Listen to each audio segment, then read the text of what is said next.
Kali ini kita akan membahas rendering. Saya telah menyiapkan berbagai objek, yaitu plane yang berfungsi sebagai lantai, kemudian sphere berwarna biru, box berwarna merah, silinder berwarna hijau, dan mempunyai sphere berwarna kuning. Juga secara default telah ada lighting yang berupa lamp light, kemudian juga saya mempunyai kamera yang mengarah pada objek.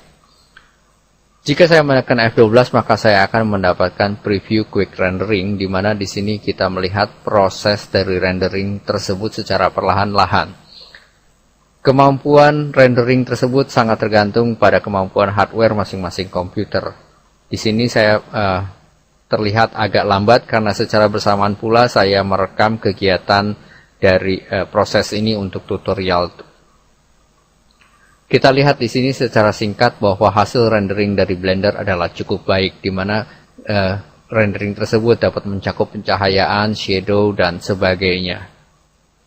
Untuk mengatur rendering pada Blender, kita dapat mencari pada panel Scene atau menekan F10, di mana di sini terdapat panel-panel untuk rendering tersebut.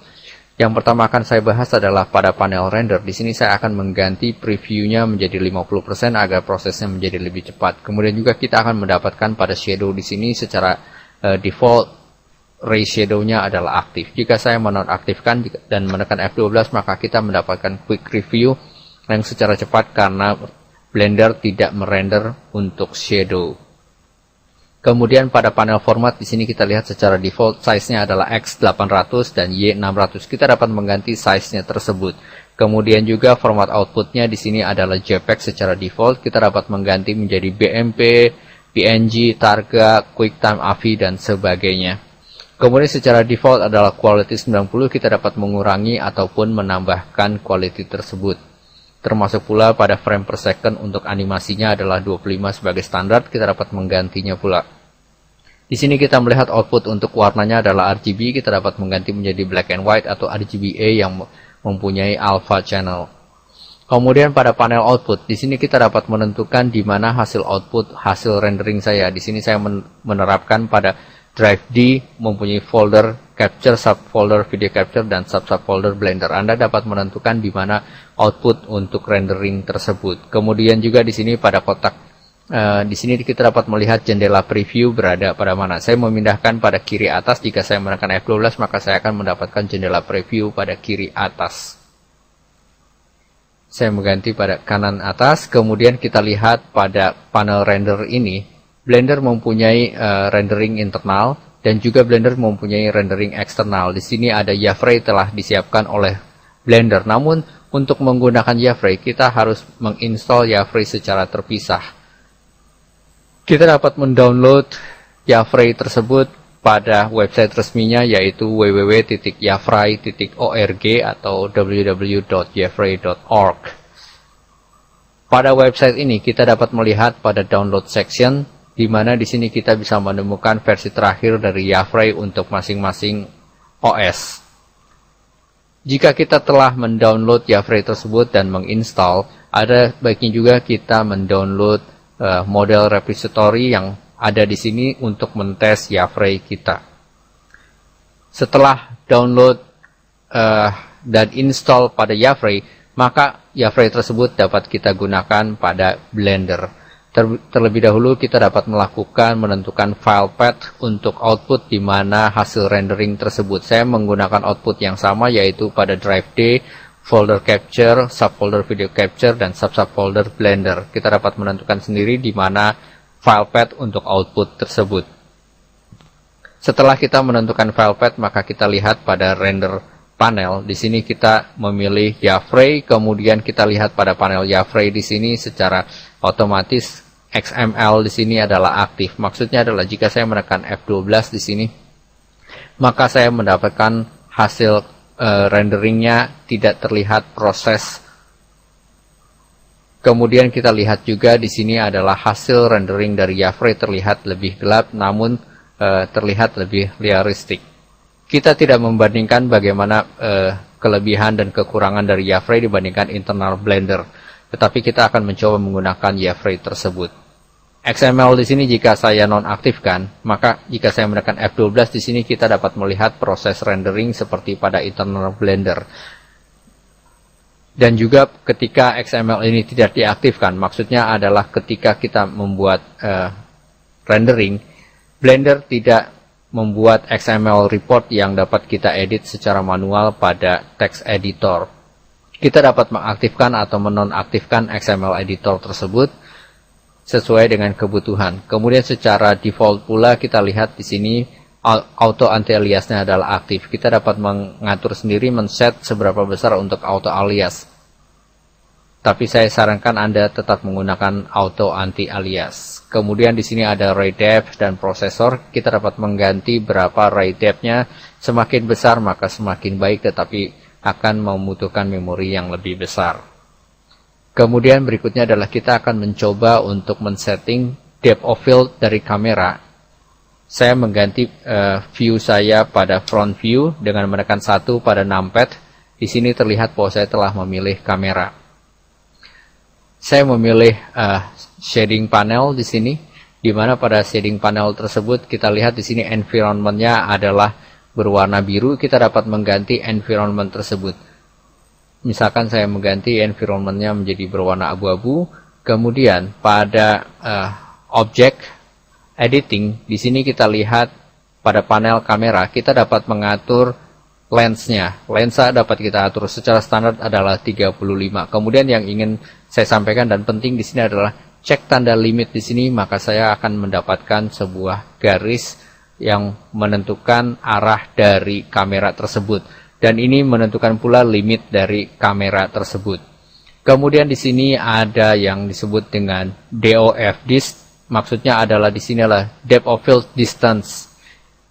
Kita dapat mengklik Yafrey DOF di sini karena saya menggunakan rendering Yafrey, maka di sini saya mendapatkan depth of field dist 0 secara standar. Saya dapat mengaturnya dengan menambahkan. Kita akan melihat titik kuning berpindah tempat. Ini adalah di mana tempat yang menandakan bahwa kamera mencari fokus pada titik tersebut dengan distance yang kita atur tepat berada pada titik kuning ini.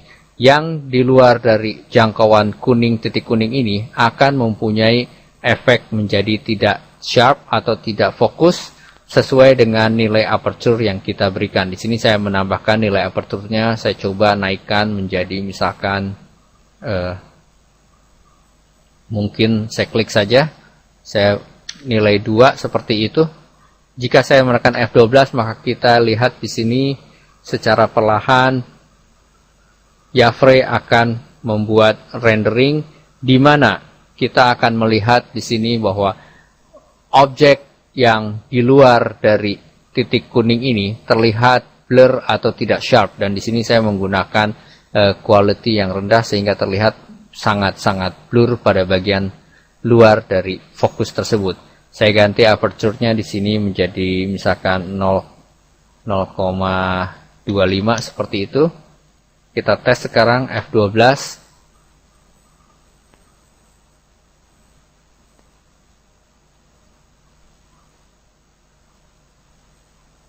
Oke, kita dapat melihat di sini bahwa yang fokus di sini adalah hanya pada bagian kotak atau box, sementara yang di luar itu menjadi tidak fokus. Kita dapat mencoba untuk menaikkan DOF distance-nya menjadi seperti ini.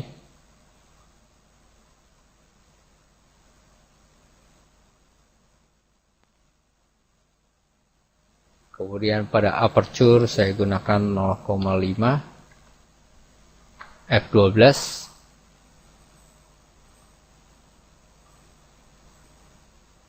Dapat terlihat di sini bagaimana saya mengatur depth of field. Untuk box kita lihat di sini dia sangat fokus, tetapi untuk di luar dari box tersebut menjadi blur. Saya akan menurunkan lagi aperture-nya menjadi 0,1 mungkin seperti itu. Kita tes F12. Di sini semakin jelas bahwa kita mempunyai posisi untuk fokus adalah pada box ini, dan di luar ini terutama kita lihat pada bagian belakang ini untuk sphere yang berwarna kuning dan sebagian silinder terlihat menjadi blur. Dengan kita mengatur aperture dan distance pada depth of field, kita dapat menentukan depth of field pada kamera tersebut. Selain kamera, mungkin saya juga akan mengatur lighting. Untuk itu saya tekan 0 pada numpad untuk berada pada kamera view. Saya memilih lighting di sini. Pada panel shading, kita dapat melihat di sini lamp kita adalah lamp. Kemudian warnanya saya akan mengganti mungkin dengan sedikit kuning, seperti itu. Kemudian kita lihat di sini pada energi, karena frame render lighting kita sedikit gelap, maka saya akan menaikkan energinya mungkin menjadi 2 seperti itu. Kita tes rendering dengan F12, maka kita akan mendapatkan lighting kita sekarang sudah menjadi lebih terang. Saya tutup jendela preview kita. Kemudian sekarang saya akan memilih objek lantai, di mana pada objek lantai ini saya akan menerapkan mirror di sini pada shading panel. Pada mirror panel di sini saya cek tanda mirror, kemudian saya akan mencoba untuk menaikkan nilai dari mirror tersebut seperti ini. Mungkin jika saya menekan F12, maka saya akan mendapatkan lantai sekarang saya sudah mempunyai mirror yang merupakan refleksi dari objek yang di atasnya.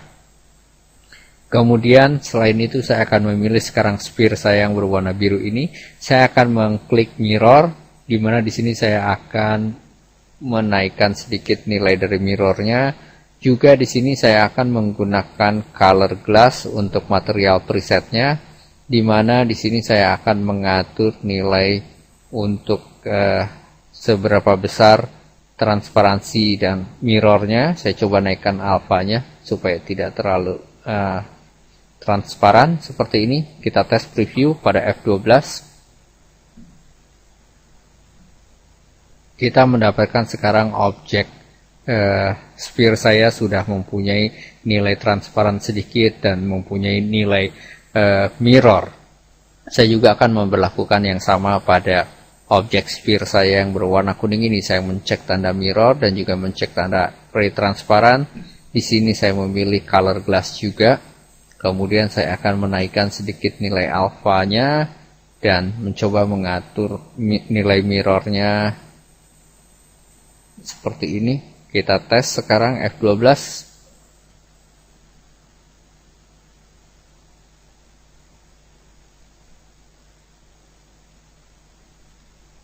Ya, terlihat di sini tampak sudah objek kita menjadi mempunyai mirror dan sedikit alpha. Mungkin saya akan menambahkan alfanya seperti itu. Demikian pula pada sphere ini sama halnya saya akan mengatur, karena sphere ini adalah merupakan duplikasi dengan material yang sama, maka kedua objek ini mempunyai sama-sama nilai pada materialnya. Kita tes F12 seperti ini.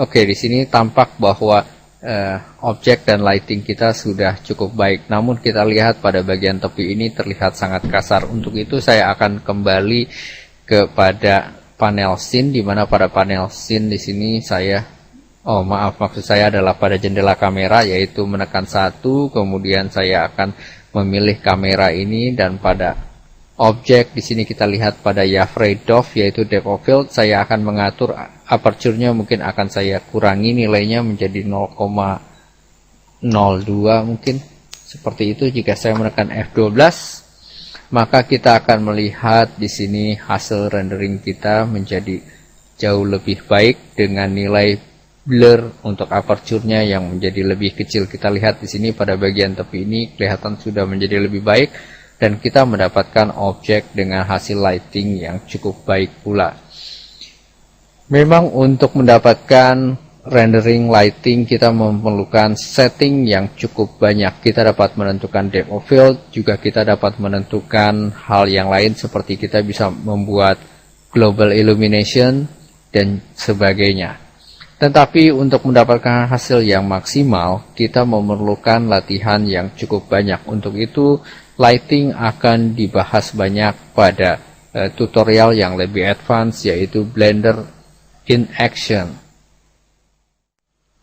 Mungkin akan kita bandingkan saja. Ini adalah hasil dari Yafray render, di mana kemudian saya akan memilih pada rendering engine kita yang Blender internal. Mungkin seperti ini, saya menekan F12, maka kita melihat di sini perbedaannya dan cukup mencolok. Saya coba untuk menekan ray di sini untuk shadow kita.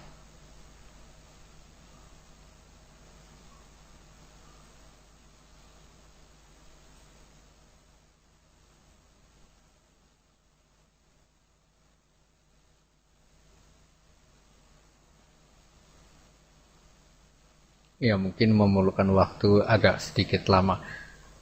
Sekarang dapat kita bandingkan bagaimana hasilnya. Di sini adalah dengan menggunakan internal Blender Engine, di mana pada bagian lighting terlihat menjadi lebih terang. Kemudian juga dengan demikian kita melihat sedikit warna wash out pada objek kita ini, dan kita melihat pada depth of field di belakang sini tidak terlalu terlihat. Sekarang saya ganti lagi dengan Yafrey, kemudian kita tekan F12, maka ini adalah hasil dari Yafrey Rendering Engine, di mana kita akan melihat pada objek kita menjadi lebih sedikit gelap untuk lightingnya, tetapi kita akan mendapatkan nilai yang kelihatan lebih realistik. Untuk hasil rendering, ini adalah sangat tergantung dari output dan keinginan kita. Kita dapat menggunakan internal renderer, yaitu menggunakan Blender internal rendering, ataupun kita dapat melakukan external renderer, yaitu bisa melakukan menggunakan Yafrey, atau ada beberapa rendering engine yang gratis pula seperti Carkety dan sebagainya. Pilihannya adalah pada Anda.